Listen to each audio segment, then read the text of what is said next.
Natural hair colour కోసం చూస్తున్నారా? అయితే Anoos henna and black expert వాడండి. నమస్తే రమగారు. నమస్తే జయ. రమగారు, ఏదైనా ఇంట్రెస్టింగ్ ఉన్న స్టోరీ ఒకటి చెప్పండి అండి. 5 తలల నాగేంద్రుడు. ఓ, డిఫరెంట్ గా ఉంది కదా. విషయం పాతదే. ఓకే, కొత్త విషయాల మీద కథలు మేము చెప్పలేమమ్మా. అవి మీరు చెప్పాలి. మీరు ఎలాంటి స్టోరీ చెప్పినా ఓకే రమగారు. సరే, అంతే. ఇదివరకట ఒక ఊళ్ళో కిషోర్ అనే ఒక కుర్రాడు ఉండేవాడు. ఒంటరివాడు.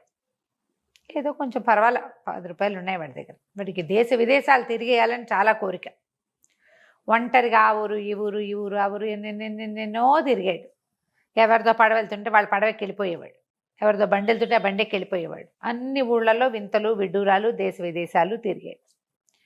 కొంతకాలానికి సొంత ఊరు తిరిగి వచ్చాడు. ఓనాడు ఆ ఊరు చివర ఏదో మర్రి చెట్టు దగ్గర ఎవరో ఒక ముసలాయన కూర్చుంటే వీడు ఉబుసిపోక ఇతను కిషోరు నడుచుకుంటూ పోయి ఆ తాత దగ్గర కూర్చున్నాడు. ఎవరో ఏమిట్రా నాయన అంటే, నేను దేశ విదేశాలు చూశాను తాత, అవి చూసా ఇది చూసా, ఆ ఊళ్ళో అది ఉంటుంది, ఈ దేశంలో ఇది ఉంటుంది, ఫలానా దేశంలో ముత్యాలు చెట్లకే కాస్తాయి, ఇటువంటివి కబుర్లు ఏవో చెప్పాడు. చెప్పేసరికి ఆయన అన్నాడు, ఇది ఇక్కడ చూడటానికి ఏముందిరా నాయన, మన లోకంలో మనం ఎన్నైనా చూస్తాం. భూమికి పైన 7 లోకాలు, భూమికి కింద 7 లోకాలు ఉన్నాయి. అధోలోకాలు చూస్తే గొప్ప, మన లోకంలో మనం చూడడానికి ఏముంది? బండి ఎక్కినా వెళ్తావు, బస్సు ఎక్కినా వెళ్తావు, ఏ సముద్రంలోనో వెళ్తావు, నడిచి వెళ్ళినా ఏదో ఒక వింత విడ్డూరం కనపడుతుంది కదా, అంతేగా లోక సహజంగా. అనేసరికి వీడికి అసనిఘాతంగా తగిలింది అది. ఏమిటి చూసిన దానికి ఏమి లేదా విలువ, చూడండి ఏదో ఒకటి ఉందని చెప్తున్నాడు తాత, చూద్దాం అనుకున్నాడు. అధోలోకాలకి ఎలా వెళ్ళాలి? భూమి కింద 7 లోకాలు ఉన్నాయి. అతల వితల తలాతల ససాతల పాతాళని ఉన్నాయి మొత్తానికి. అతలము అతల వితల సుతల తలాతల రసాతల పాతాళాల మధ్యలో ఒక పేరు ఎగరగొట్టినట్టున్నాను నేను. మొత్తానికి 7. సరే, ఏమైంది? వాళ్ళని వెళ్ళి అడిగితే భూమికి రంధ్రాలు ఉన్నప్పుడు ఆ రంధ్రంలోంచి వెళ్తే, బిలంలోకి వెళ్తే బిలంలోంచి మనం కింద లోకాల్లోకి వెళ్తామని చెప్పారు.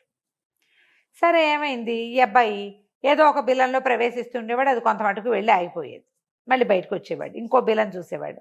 ఇట్లా వెళ్ళగా వెళ్ళగా వెళ్ళగా వెళ్ళగా వెళ్ళగా కొంతకాలానికి ఒక చోట ఒక అడవిలో ఒక కుర్రాళ్ళు ఎవరో చెప్పారు, ఇది పాతాళానికి డైరెక్ట్ దారిట, ఈ అడవిలోంచి ఈ గుహలోకి వెళ్తే అందులోకి వెళ్ళిన వాళ్ళు ఎవరూ తిరిగి రాలేదు. ఎంత దూరం వెళ్ళాలరా? ఏమో మాకేం తెలుసు, అది పాతాళానికి దారని చెప్తారు, ఇందులోకి దిగెళ్ళిన వాడు, ఆ గుహలోకి వెళ్ళి ఆ గోతుల్లోకి దిగెళ్ళిపోయిన వాడు ఒక్కడు వెనక్కి రాలా.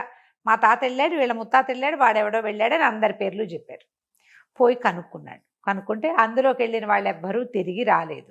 చరిత్ర ఉంది. అక్కడి నుంచి కుర్రాడు ఏం చేశాడు, మన ఇక్కడ వెనకాల అడిగేవాడెవడు? ఫ్యామిలీ లేదు, వెళ్దాం, అదేదో చూడాలి. ఒక్కొక్కళ్ళకి ఆ ఎంతసేదం ఉంటుంది చూడు. వీడు వెళ్ళడం మొదలు పెట్టాడు లోపలికి. వెళ్ళగా వెళ్ళగా వెళ్ళగా వెళ్ళగా ఎక్కడికో ఏం వెళ్ళిపోతున్నాడో తెలియదు, వేడెక్కిపోవటం మొదలుపెట్టింది. కిందకి వెళ్ళే కొందికి అమిత వేడి. బాగా లోపలికి వెళ్ళేసరికల్లా ఒక వృద్ధుడుగా ఉన్న ఒక తాపసి కనపడ్డాడు. ఆ కాలుతోంది ఆ ఏరియా అంతా, మంటలు కూడా కనపడుతుంది. ఎవరా నాయనా నువ్వు అని అడిగేసరికల్లా, బాబు నా పేరు కిషోర్ అండి, నేను ఫలానా ఊరి వాస్తవ్యుణ్ణి, అధోలోకాలు చూడాలి, భూమి కింద ఉన్న లోకాలు చూడాలన్న కోరికతోటి బయలుదేరానండి అన్నాడు. అనేసరికల్లా ఆయన అన్నాడు, ఓరిని నీ తాలూకు ఆసక్తి బాగుందిరా, ఇలా వెళ్తే అధోలోకాలు వస్తాయి, కానీ నువ్వు వెనక్కి తిరిగి రాలేవు సుమి, పైలోకాలకి ప్రవేశం ఉండదు నీకు, వెళ్ళక్కడ ఉండిపోవటమే. అంటే వీడేమన్నాడు, పైకి వెళ్ళి నేనేం చేస్తానంటే చుట్టవా పక్కవా అమ్మ నాన్న ఆస్తా పాస్తా నాకేం లేదు, బాగుంటే అక్కడే ఉండిపోతాను, కానీ చూడాలి ఊరిని అనేసరికల్లా ఆయనకి నవ్వొచ్చింది. సరేరా మంచిది, ఇలాగే వెళ్ళిపో, అయితే ఇదిగో నా చెప్పులు వేసుకో, నీకు వేడి తెలీదు, దిగి వెళ్తూ ఉండు, నీకు ఒక్కొక్క లోకము కనపడుతుంది అన్నాడు. సరే, ఒక్కో లోకంలోకి వెళ్ళటం మొదలుపెట్టాడు. కింద లోకానికి వెళ్ళాడు, కొంతమంది మనుషులు కనపడ్డారు, బాగుంది, అదంతా చూశాడు. మళ్ళీ ఈ పాత బిలం వైపుకి తిరిగి వచ్చి అందులోంచి మళ్ళా కిందకి నడవటం మొదలుపెట్టాడు. ఇక వెళ్ళగా వెళ్ళగా వెళ్ళగా వెళ్ళగా అన్నిటికంటే చిట్ట చివరి లోకానికి చేరాడు. అది పాతాళ లోకం. దాని నిండా పాములే, ఎంత అసహ్యంగా ఉందో. పై లోకాల్లో అక్కడక్కడ కొంతమంది మనుషులు లాంటి వాళ్ళు కనపడ్డారు. మనుషులే కాకపోయినప్పటికీ మనుషులు లాంటి వాళ్ళు సాధారణ జీవనం గడపచ్చు. అక్కడ తినచ్చు, తాగొచ్చు, పడుకోవచ్చు, ఎవరితోటైనా సంభాషించవచ్చు. ఈ చివరి లోకంలోకి వస్తే అక్కడ తినేందుకు లేదు, తాగేందుకు లేదు. మనలాగా మామూలుగా తినేవాళ్ళు, పానం చెంబుతో మంచినీళ్ళు తాగేవాడు ఎవడూ లేడు అక్కడ. మొత్తం పాములే. ఈయన విసిగిపోయాడు వీడు. ఇప్పుడు ఏం చేయాలి? పైకి కూడా వెళ్ళలేను నేను. ఎక్కడ ఉంటే అక్కడ ఉండిపోవటమే. ఇప్పుడు పై దాంట్లో ఉండదలుచుకుంటే సరిపోను. చివరి దాకా దిగేశాడు. కిందకి దిగాక పైకి ఎక్కడం కుదరదు. చెప్పాడు కదా స్వామీజీ. ఇక ఏం చెయ్యాలో తెలియలే. అయితే ఏమైంది, అక్కడే తిరగటం మొదలు పెట్టాడు. తిరుగుతుంటే ఒక బ్రహ్మాండమైన పక్షి కనపడిందట ఆయనకి. ఎంత పెద్ద పక్షి ఒకట. ఆ పక్షిని చూసి వీడు దండం పెట్టాడు. పెట్టేసరికి ఆ పక్షి రెక్కలు అల్లారిస్తే అప్పటిదాకా ఈ మొత్తం ఈ దీంట్లో ఆ పాముల మధ్య ఉండి అన్ని విషజ్వాలలు, ఏదో వాసన, అన్నిటివి కుబుసాలు, పరమరోతగా ఉంది. కానీ ఆ గాలి తగిలేసరికి వీడికి త్రాణొచ్చినట్టుగా అమ్మయ్య అనిపించింది. వెళ్ళి ఆ పక్షి కాళ్ళు పట్టుకున్నాడు. పట్టుకునేసరికి ఎవరు నువ్వని మానవ భాషలో ప్రశ్నించింది.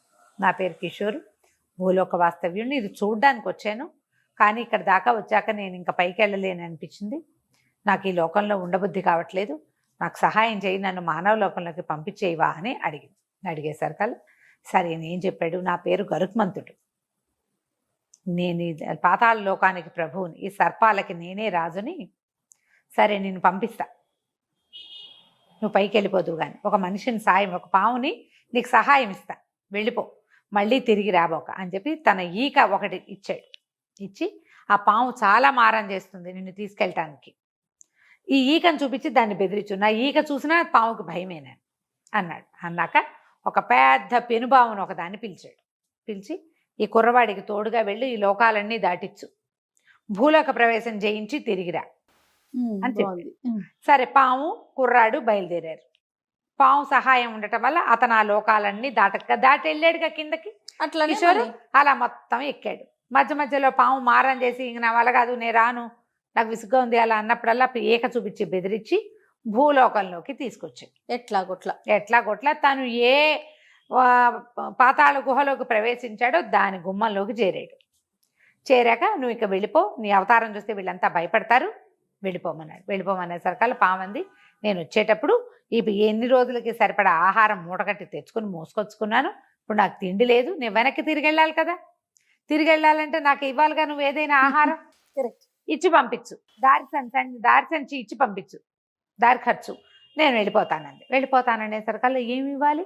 సరే ఇతను అన్నాడు, నా దగ్గర పైసా లేదు, సంపాదించి ఇవ్వడానికి కూడా నాకేం లేదు, నువ్వు ఓ పని చెయ్యి, ఈ గుహలోనే ఉండు, బయటికి రాబాక, ఊళ్ళోకి వెళ్ళి ఏదన్నా సంపాదించుకొస్తానన్నాడు. సరే పాము లోపలే ఉండిపోయింది. ఈ పాతాళ గుహల నుంచి ఇతను బయటకు వస్తుంటే చాలా మంది చూశారు. చూడడం ఏంటి, అయ్య బాబోయ్ అప్పుడు అనగా వెళ్ళావు, ఇప్పుడు వస్తున్నావా, నువ్వు ఎలా వచ్చావు, వాళ్ళు ఎవరు రాలేదు సుమి అని ఇతను ఎత్తుకుని తీసుకుపోయారు. ఇక ఎంత వీర పూజ జరిగిందో ఆ ఊళ్ళో. ఇతను ప్రతి లోకంలోనూ ఏముందో, ఏ లోకాలు ఎలా ఉంటాయో, అక్కడ మట్టి ఎట్టా ఉంటుంది, నీళ్ళు ఎట్టా ఉంటాయి, వాళ్ళు ఎట్ట తాగుతారు, ఎట్ట నుంచుంటారు అన్నీ చెప్పుకొచ్చాడు. ఊళ్ళో వాళ్ళు పెద్ద బ్రహ్మానంద భరితులైపోయారు. ఎంత పూజ చేశారో. ఈ సందట్లో పాము సంగతి మర్చిపోయాడు. ఫుడ్ ఆహారం తీసుకెళ్ళలేదు, వీళ్ళ గోల్లో ఉండిపోయాడు. వాళ్ళంతా ఇతనికో ఇల్లు వాకిలి ఏర్పరిచారు, శుభ్రంగా రోజుకొకళ్ళు భోజనం మర్చిపోయాడు. మరి రోజులే. ఇంతలో ఏమైంది, ఎవరిదో ఒక గొర్రె కనపట్లేదు, వాళ్ళ దాంట్లో మేక కనిపించట్లేదు, వీళ్ళది లేగదూడ కనిపించట్లేదు, ఇవన్నీ వచ్చినాయి. క్రమంగా ఏమైంది, 3 ఆడపిల్లలు 3 మగపిల్లలు మాయమైపోయారు. అయిపోవటం ఏమిటి, ఊళ్ళో వాళ్ళంతా లబోదిబోమనిపోయారు. అయితే ఒకళ్ళు చూశారు, ఒక పెద్ద పాము ఒకటి ఉందని, ఈ పాతాళ గుహలోకి వెళ్తోంది అని. సరే అందరూ బయలుదేరారు. మొత్తం యువకులు వాళ్ళు వీళ్ళు చాలా మంది కత్తులు కటార్లు పుచ్చుకుని దాన్ని చంపేయటానికి పిల్లల్ని మింగేసింది అనుకున్నారు. పెనుబాము కనపడితే మింగేస్తాయి కదా ఈ కొండసిల్వలు లాంటివి. సరే అందరూ అక్కడ చేరేసరికి ఇతను అన్నాడు, మీరందరు ఇక్కడ ఉండి నేను లోపలికి వెళ్ళి మాట్లాడతా, నేను ఇందులో ఇచ్చే కదా వచ్చాను అనేసరికి వీళ్ళంతా ఒప్పుకున్నారు. ఆయుధం ఇవ్వబోయారు. నాకు ఏ ఆయుధం వద్దని లోపలికి వెళ్తే కిషోర్ వచ్చావా, ఎన్ని రోజులైంది నువ్వు వచ్చి అంటుంది పాము. అనేసరికల్లా నువ్వు ఇంత పని చేస్తావా, నీ దారి నువ్వు పొమ్మంటే నువ్వు తిండన్నావు, నువ్వు తిండి నేను తాలేపోయాను అనుకో, అంత మాత్రం చేత ఇంత పని చేస్తావా, మీ లోకానికి ఎంత చెడ్డ పేరు, నాకెంత చెడ్డ పేరు, ఇట్లాంటి పని చేసావు, ఏదో గొర్రెతో మేకతో సరిపెట్టుకోకుండా పిల్లల్ని కూడా మింగేసావంటే, పిల్లల్ని మింగటం ఏంటి, పిల్లలు ఇక్కడే ఉన్నారు అని లోపలి తీసుకెళ్ళింది పాము. తీసుకెళ్తే 3 ఆడపిల్లలు 3 మగపిల్లలు హాయిగా ఉయ్యాలు ఊతూ ఆడుకుంటున్నారు లోపల కూర్చుని. ఏం చెప్పింది పాము, నాకు చాలా విసుగు పుట్టిపోయింది, ఆ ఊరు నుంచి మా లోకం నుంచి ఈ లోకం దాకా వస్తూ నీతో ఎన్ని కబుర్లు చెప్పాను నేను, నాకేమో కబుర్లు అలవాటైపోయినాయి, ఓహో. నేను ఒక్కదాన్ని ఏముంటాను ఇక్కడ, మా లోకం వాడెవడు లేడు, మీ లోకం వాడు కూడా లేడు, అవి ఇవి మింగేటప్పుడు పిల్లలు కబుర్లు చెప్పుకుంటుంటే నాకు నచ్చింది, అందుకని వాళ్ళని ఆరుగురిని తెచ్చి లోపల పెట్టుకున్నాను, వీళ్ళని నా దగ్గర అట్టి పెట్టుకున్నా, కావాలంటే నువ్వు పిల్లల్ని తీసుకెళ్ళిపో అంటే నువ్వు వెళ్ళిపో అన్నాడు కిషోర్. వెళ్ళాలంటే నాకు ఆహారం ఇవ్వాలి కదా అంటే, సరే నీకేం కావాలంటే 5 దున్నలు కావాలని అడిగింది పాము. 5 దున్నలు నాకు సరిపోతాయి దారి ఖర్చుకి అనేసరికల్లా ఇతను ఏం చేశాడు, పిల్లల్ని వెంబడి తీసుకుని బయటికి వెళ్ళాడు. అందరూ ఆశ్చర్యపోయారు, చచ్చిపోయారు అనుకున్న పిల్లలు బతికొచ్చేసరికల్లా వాళ్ళంతా చాలా సంతోషించి, సరే అప్పుడు ఇతను ఏం చెప్పాడంటే, నేను పాముతో మాట్లాడాను, దానికి 5 దున్నలు కాబట్టి 5 ఏమిటి 500 దున్నలైనా ఇస్తాము, నువ్వు దానికి ఒప్పించు అనేసరికల్లా సరే దున్నల్ని సమర్పించారు. కానీ దీనికి వెళ్ళటం ఇష్టం లేదు ఆ పాముకి, అక్కడ కనపడకుండా వెళ్ళిపోయింది, దున్నల్ని పుచ్చుకుని వెళ్ళిపోయింది. జనం అంతా సంతోషించారు, ఇంకా వీరపూజ పెరిగిపోయింది, అసలు ఇంచుమించుగా కిరీటం లేని రాజుని చేశారు అతన్ని ఆ ఊళ్ళో. అయితే ఇక్కడికి 100 ఆమడ దూరంలో ఉన్న ఒక రాజుగారికి ఓ కూతురు ఉంది. కొంతకాలం గడిచాక రాజుగారి కూతురు చెలికత్తెలు పరివారంతో సహా మాయమైపోయారని ఒక కబురు ఆ ఊరు ఈ ఊరు దాటుకుంటూ వీళ్ళ ఊరికి వచ్చింది. అయ్యో, ఇది పావు పనేనేమోనని ఇతనికి అనిపించింది. ఇతని దగ్గర గరుత్మంతుడు ఈక మాత్రం ఉంది ఇతని దగ్గర. సరే ఇతను ఏం చేశాడు, ఈ లోపల ఆ కబుర్లు బాగా వచ్చినాయి. తర్వాత ఎవరైతే రాజకుమార్తెను కనిపెడతారో అర్ధరాజ్యం ఇచ్చి ఆ పిల్లనిచ్చి పెళ్లి చేస్తారని. పిల్ల పెళ్లి సంగతి సరే, ఆ పాము ఇక్కడ ఉండిపోతే లేనిపోని గోల, దాందే ఈ పని. ఇప్పుడు ఒకవేళ ఏమైనా అయితే పరివారానికి యాక్సిడెంటో ఏదో కావాలి, ఏమీ లేకుండా గుర్రాలు పూల్చిన రథాలతో సహా మొత్తం పరివారం అంతా ఎక్కడికి మాయమైపోతుంది. అదే ఇతను ఏం చేశాడు, వెతుక్కుంటూ బయలుదేరేసరికల్లా వెతగ్గా ఆ రాజ్యానికి చివర ఆ రాజకుమార్తె పరివారంతో సహా వనవిహారానికి వెళ్ళింది. ఆ వనంలో ఉంది ఒక పెద్ద గుహ. ఇతను పోయాడు అందులోకి, ఆ కిషోర్ వెళ్ళేసరికల్లా లోపల పాము సయ్యాట్లాడుకుంటూ హాయిగా ఉంది. ఆ పాత గుహలో మొదటిసారి పిల్లల్ని తెచ్చేటప్పుడు ఆ పిల్లలకి బయటికి రావడం ఇష్టం లేదు, ఆ పాము తోక మీద ఆడుకుంటూ కూర్చున్నారు వాళ్ళు. ఇక్కడ చూస్తే రాజకుమార్తె ఉయ్యాలుగుతోంది లోపల. తను తెల్లబోయాడు, ఏమిటి ఇట్టా చేసావు అంటే, నేనేం చేయను కిషోర్, నాకేమో మనుషులు కావాలి, చాలా కబుర్లు కావాలి, నేను రాజకుమార్తెను ఏం చేయాలి, పిల్ల రవ్వలాంటి పిల్ల, చక్కగా పెళ్లి చేసుకో, ఆ అమ్మాయి నుంచి పెళ్లి చేస్తున్నారు, అప్పుడప్పుడు వస్తూ ఉండి మీ ఆవిడతో సహా, నేను ఇక్కడే ఉంటాను, నేను వెళ్ళనని అనేసరికల్లా ఇతను చాలా కేకలేసాడు, ఇట్లా చేయకూడదు, చాలా ఇబ్బంది, ఇట్లా చేయటానికి వీల్లేదు అనేసరికల్లా నేనేం చేయను, నాకు కబుర్లు కావాలి, ఈ పిల్లని తెచ్చానా, పిల్ల ఎంచక్కా పాడుతుంది అనుకున్నావు, అది చక్కగా పాడుతుంది, నాట్యం చేస్తుంది, పరివారం అంతా ఉన్నారు, వాళ్ళే తిండి గిండి అన్ని పట్టుకొచ్చి వండి పెడతారు పిల్లకి, పిల్ల కబుర్లు చెప్తుంది, వాళ్ళంతా కూడా కబుర్లు చెప్తారు, అందరూ కలిసి కూర్చొని మాట్లాడుకుంటున్నాం, నేను చాలా సంతోషంగా ఉన్నాను, చుట్టలు చుట్టుకుని నుంచుంది పాము. సరే ఇతను విసిగిపోయాడు, నువ్వు వెళ్తావా వెళ్ళవా అనేసరికల్లా అయితే సర్పం ఉంది, సరే నేను ఎవరిని తేకూడదు అంతే కదా, సరే నువ్వు ఒక పని చేయి, నీ దగ్గర గరుత్మంతుడు ఈక ఉంది కదా, ఆ ఈకతో నా పడగ పక్క నుంచి 2 వైపులా గీరు, 2 తలలు వస్తాయి, నాకు 2 తలలు మొలుస్తాయి, ఆ 2 తలల మీద గీరేవంటే చేరుకో పక్కన ఇంకో 2 తలలు వస్తాయి, 5 తలలు అవుతాయి, హాయిగా నేను ఒక తలతో కబుర్లు చెప్పుకుంటుంటాను, నాలో నేను 5 తలలతో నేను కబుర్లు చెప్పుకుంటాను, నువ్వు పాము తల గీరేసి నన్ను నా 5 తలల్ని చేసి ఈ రాజకుమార్తెను తీసుకుపోను అనేసరికల్లా ఇతను ఏం చేశాడు, ఆ గరుత్మంతుడు రెక్క తీసి ఈక తీసి ఏకబెట్టి గీసేసరికల్లా ఇట్లా వచ్చేసినాయి 5 తలలు ఆ పాముకి. వచ్చేసరికల్లా సరే వాళ్ళంతా సంతోషించారు. రాకుమార్తె ఆ బాయ్ వెళ్ళొస్తానని మామూలుగా చెప్పి వెళ్ళిపోయింది, మళ్ళీ వస్తాను అని కూడా చెప్పింది పాముతోటి. ఇతను దీనికి 5 తలలు తప్పించి తను అక్కడ వదిలిపెట్టి వెళ్ళాడు. ఆ తర్వాత ఎప్పుడు ఆ సర్పం ఎవరిని పట్టుకెళ్ళలేదు, ఎక్కడికి రాలేదు, ఏమి కాల కబుర్లు చెప్పుకుంటూ ఉండేది. సరే రాజకుమార్తెని దింపేశాడు, వివాహం అది వద్దన్నాడు, కానీ వాళ్ళు ఒప్పుకోలే, ఏదో పెద్ద బహుమతి చేసి పంపించారు. కిషోర్ వెళ్ళిపోయాడు. కానీ ఆ తర్వాత అతను వినేవాడు, 5 తలల నాగేంద్రుడు కనపడ్డాడని, అతనికి పూజ చేస్తున్నారని కొన్ని ఊళ్ళల్లో, ఆ 5 తలలు కాస్త 11 తలలుగా కనపడ్డాయని ఒకసారి, 1000 తలల నాగేంద్రుడు మాటలు అలాగే కదా పుడతాయి. అవును అవును. ఆ 5 తలల నాగుపాము ఇట్లా ఒక మనిషితోటే వచ్చిందని ఈ కథ.